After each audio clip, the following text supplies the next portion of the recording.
ဆက်ကြရှားစရာ UCL ဝင်ခွင့်တိုက်ပွဲ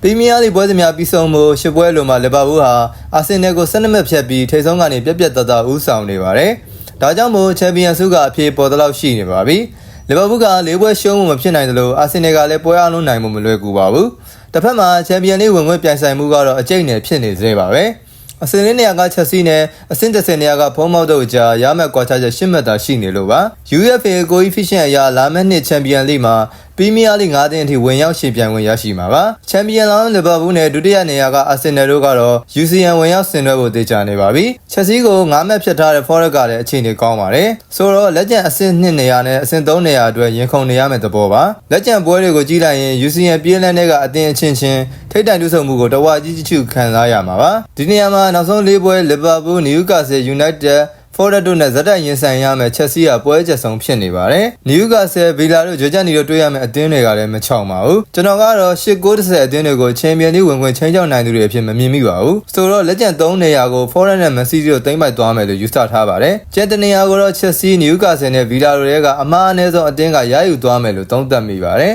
။အားလုံးပဲရှင်လန်းချမ်းမြေသောနေ့ရက်လေးကိုပိုင်ဆိုင်နိုင်ပါစေလို့ကျွန်တော် Sport Memory ပေးမှာစုမကောင်တောင်းပေးလိုက်ပါရခင်ဗျာ။အားလုံးပဲဘေးရန်နဲ့ကင်းရှင်းကြပါစေခင်ဗျာ။